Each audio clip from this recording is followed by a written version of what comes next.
things, and I've been working in marketing for about 6 to 7 years now. Cool. So a little backstory between me and Kate. We've known each other, for how long? Like 8 years? A long ass time. Yeah. Like 8 years, right? Yeah. We worked at Bloomingdale's. That's where we met. We did. Yeah, and we started off as merchandisers, and then you got promoted to the manager. You were like my boss. We were also roommates, so that was like weird. I don't think they knew either. No, they didn't. They couldn't have. No. So we would like talk shit about work at home and then come to 100%. work. Like that was funny. And then we would drive to work at separate cars too, even though we lived together, which was also kind of odd. But that is weird. Why did we do that? I don't know. We didn't even park. We didn't even care about the environment, right? Man. Okay. Yeah. Sorry. And then so you went from Bloomingdale's. Then where did you go after there? So after Bloomingdale's, I went into a digital marketing agency called Hawke Media, and it was a really like random shift in decision. I had graduated from college. I had a degree in marketing, and I was trying to figure out what I wanted to do with my career. And I was like, I don't want to do fashion anymore. I don't want to be in stores. Like this is the fucking worst. But nobody would give me any opportunity because I didn't have really any experience. So Hawke at that time was maybe like 4 or 5 months old. And their whole thing was like, we just want smart people. You don't have to have experience, that's X, Y, and Z. So I got in there like when there were 7 people. Okay. And then I was there for 5 years. Okay. And did you start off straight with marketing with them, or like were you like an associate, or did you work your way up? Like how did that work? It was a very interesting experience. So when I first got there, I was kind of talking to them about doing like maybe some operations or, you know, like whatever they really needed help with. And then my first day, the person who ran Facebook and search and like paid ads got fired. Oh, wow. So they're like, here you go, learn how to run search ads and Facebook ads, and like this can be your job because it's an immediate need. Right.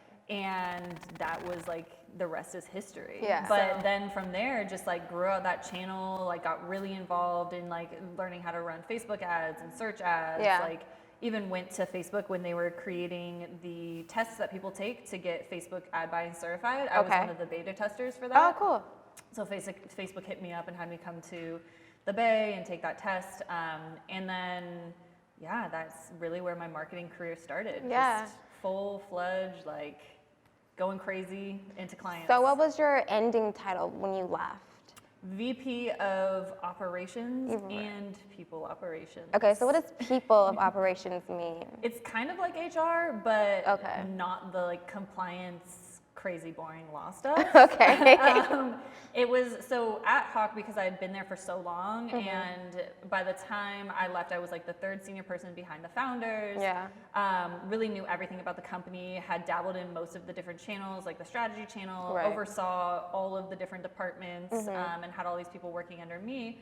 I kind of turned into like a coach, you know, like, so that was the people operations side of things, like coaching people, helping to develop like training protocols and helping to ensure that we scale in a proper way. Like how do we staff accordingly? What type of roles do we need? What is the hierarchy within the organization? All of those types of things. Right. So that was something I grew into because I was like, oh, I don't know if I want to work on clients anymore. Right. So kind of took over running the company and like that side of So it's like operations of running a business. VP, by the way, if you guys don't know, means vice president.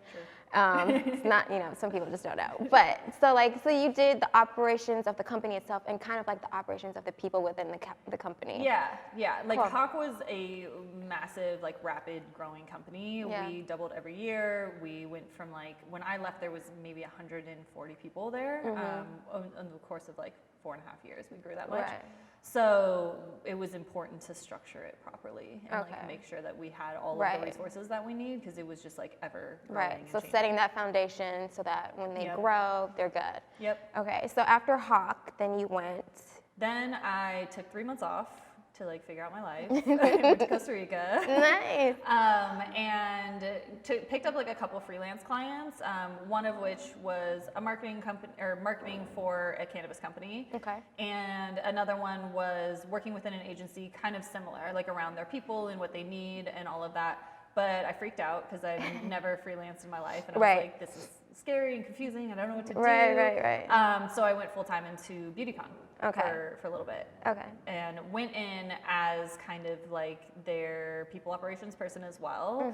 And then took over parts of their operations and then also their marketing. Okay. So you like dabbled in a few things with BeautyCon as well. Yeah. And how was the experience there? Was it great, like working with, because that was another like smaller startup company, like, so you've dealt with startups.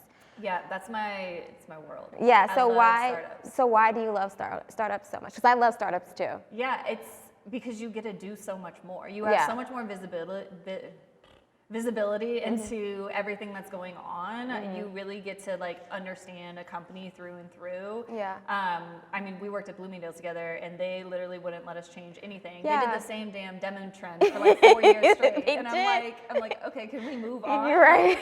But they didn't want, like, they were stuck in their ways, right? In a sense, which I get, like, but at a startup, you don't have that. Like, you have so much fluidity. Although you have defined roles, like, you can really bleed into other parts of the organization and learn so much more about it. So startups for me is like, that's my energy. Like, just crazy and frenetic and always something different. And it's just so much creativity and just everyone's just so hungry to like grow. So yeah, it's 100%. It's a great energy for sure. And you learn so much. Like I don't know where I would be without Hawke and BeautyCon and having that exposure into those things. Because I feel like my career just skyrocketed into a completely different direction over like the past 6 years. It's insane. Yeah. I didn't see myself here. I'm sure. I don't think any of us did. I'm glad I'm here. Like when we were at Bloomingdale's, I'm like, yeah, I'm gonna be in fashion. Yeah, we were all start a line. right. Now it's like, nope, I'm gonna run companies and I'm gonna help y'all. Yeah. Oh, and then so marketing. Some people don't know what marketing is. So in your definition, how would you describe marketing? Marketing for me feels like literally everything that's going on in the world, in a sense, right? Like it's your way to engage with consumers. It's your way to not only like sell a product, but also promote like the goodness about your company and what you're trying to do to change the world, if you are. If you are. You know, like it's literally, I think about this all the time now. It's everywhere. Everywhere we go, everywhere we look, it's some type of marketing, whether it's you're marketing yourself in the way you dress, what you do with your hair, what you do with your makeup, what products you use, what bags you wear, what shoes you wear, like all that shit. Yeah.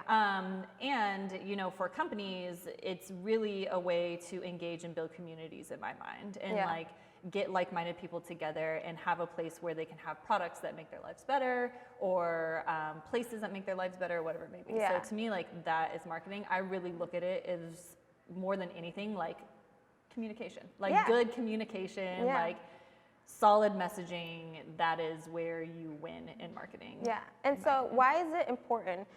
So a lot of our viewers are people who are trying to get into starting their own businesses, who may not know anything about business, they're just doing their research. So what would you say is, why is it important for companies to have marketing and to consider that as a priority? Man, there's a lot of companies that don't, which I find is crazy. But if you think about it, right, like you have a product, there's so much noise, there's so many products out there in the world. Like, how are you going to actually get your product to people? The only real way to do that is through marketing. And it doesn't always have to be like paying for marketing, whatever it may be, but social media is a form of marketing. You know, like going to events is a form of marketing. Having pop-ups is a form of marketing. Without that, you're gonna have a very small subset of people that are going to know about your product. It's gonna take you a much longer time to grow. You don't really know about like profitability or anything like that because you're probably working with like not really statistically significant amounts of people. So marketing is what really takes your company to the next level and truly helps you understand and validate if your company is even like a worthwhile endeavor. You know, like there's so many people nowadays that just kind of like create products out of thin air instead of looking at problem solution.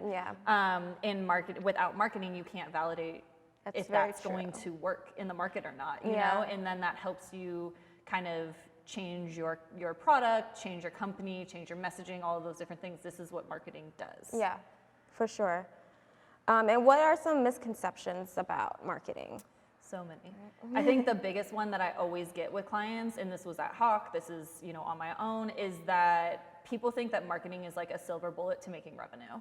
And that is probably one of the largest misconceptions that you have to deal with, because it takes a lot of time and it takes a lot of investment. It does. To get it right. You know, the way your consumers behave in person is going to be different online. You know, you might think that you're like, oh, you know, whoever's gonna love me is gonna be like these people in this location, and then you go out to market and it's like people in middle America who are like in their 40s. And they're like, I have no fucking clue. You know, so there's so much testing and like trial iteration and like trial and error. And I've had so many clients be like, we spent $100, where's my $1 million? You know what, that's very true. I actually had like a most recent client who just, after 1 month of working with them, they were just like, yeah, we haven't seen any growth. Well, because we're testing. Like, we got to figure it out first and try to see what works and what doesn't work. You have to spend like a good chunk of money depending on how expensive your product is. Like if you have a product that costs $2,000 and you spend like $1,000 and expect to make money back, like you're out of your goddamn mind. Yeah. You know, so for me, like that is I think that's something that cripples a lot of companies, because it also causes companies to just like create these campaigns that might generate revenue, but you lose your brand in doing that. Yeah, that's true. You know, like you're like, oh, this messaging works, this works, that works. And I'm like, yeah, but that's not along the lines with like your mission, your vision, your values, all of these different things of your brand. And like, so there's this like I feel like we're getting back to the branding side of marketing. Yeah. But those are kind of the misconceptions in my mind. It's like, you're not gonna put $1 in and make like 20 out. Right. Because if you could do that, I would just be hanging out on a beach, just transacting money on my own, you know? But I think it's slowly getting a little better. So do you communicate that with your clients beforehand? 100%. Yeah. Yeah, like when clients are like, I want to make money, I'm like, that's cool. Like, what's your budget? And when like I've had a client who's like literally spending very small amount of money every month, and they're like, we're gonna like blow it out of the water. I'm like, probably not.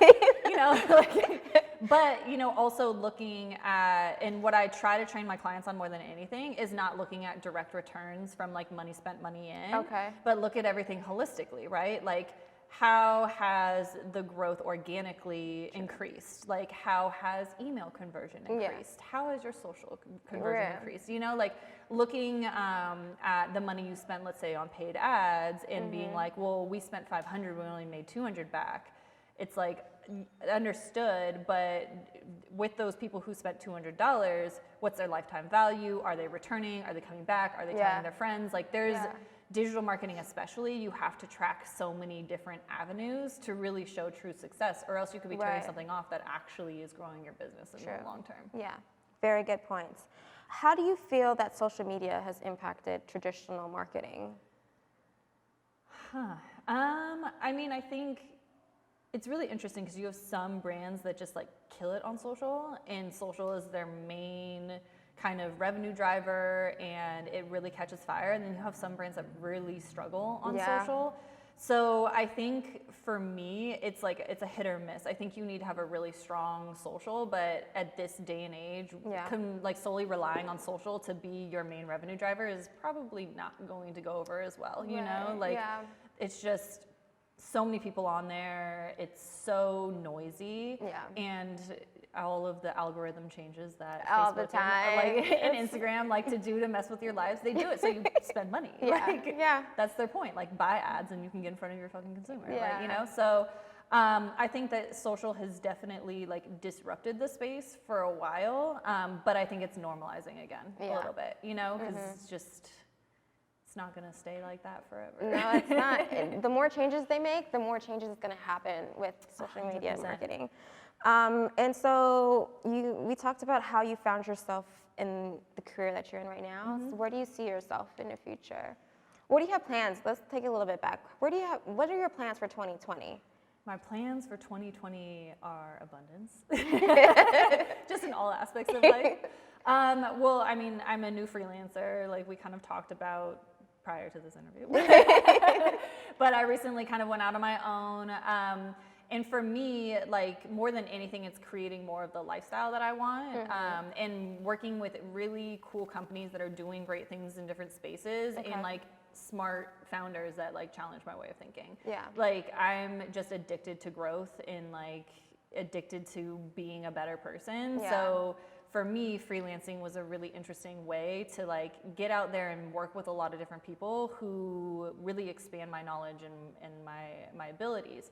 So for me in 2020, it's finding those companies, those founders, like establishing like a good client base, and then really seeing where it can go. Like I've never freelanced like as my main career, Right. so I'm very open. So how was it freelance? I feel like people have this misconception of what freelancing is like. A lot of people start off with their 9 to 5 and then freelance just to build their rep. How was it balancing the two, your corporate and then doing freelance? It was nonstop work. I think I probably worked like 7 a.m. to like 10 p.m. every single day. I would take weekends off for the most part, but you're just always on, you know? Like it's very difficult to kind of balance having a 9 to 5 because I don't want to work on freelance clients during my 9 to 5. I think that that's not ethical in a sense, I guess, you know? So being able to kind of take that time and find that time was hard. It was extremely tiring. It was too much, to be quite honest. So that's why I've decided, I was like, all right, well, I'm just going to step out then and like. Right. And doesn't time go by fast too? Like when you're just working nonstop, like the day just flies by. I literally, the last like 6 months of my life has been the biggest blur ever. Like I couldn't tell you what the hell happened besides I worked all the time and got shit from everybody about it. How do you find your clients when you do freelance? Referrals, mostly. Do you ask for referrals or people just?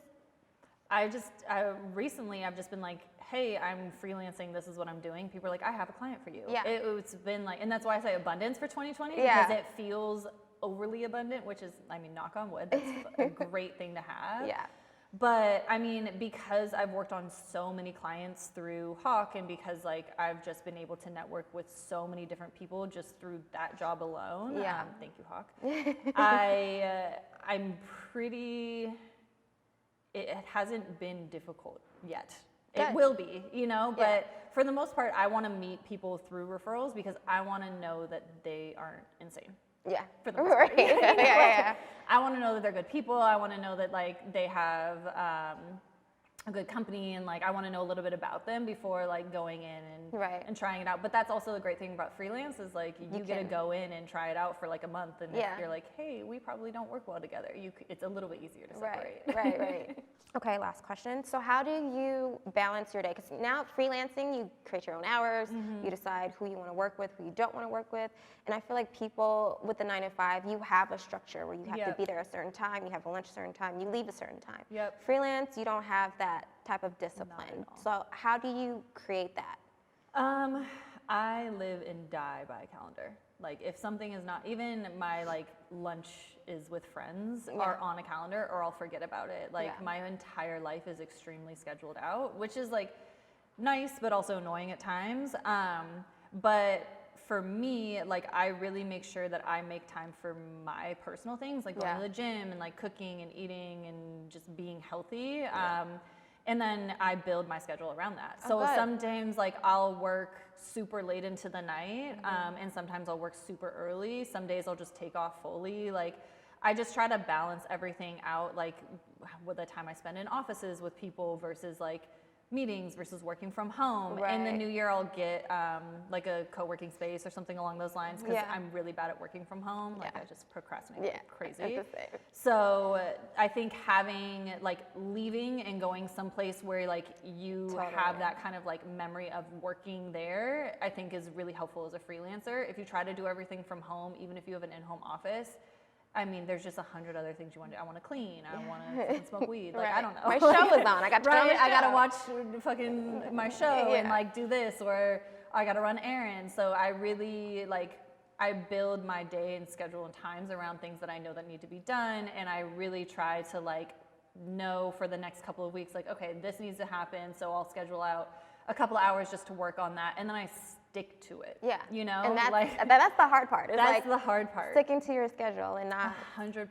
Not switching up. I think I've had a crash course of just like extreme work at all times. I mean, growing a startup and like being at Hawke, I worked, I don't even know how many hours a day for like years and years. So like my mind and my body is programmed to basically work all the time. Yeah. You know, like I'm not like the type who's programmed to like, let's go out and like drink and party. Like, I'm like, no, you need to be working. Like even when I'm watching shows, I'm like, I could be getting work done. I'll like work in between like those little commercial times. Yeah. So I'm actually trying to calm that down so I can have a little more balance.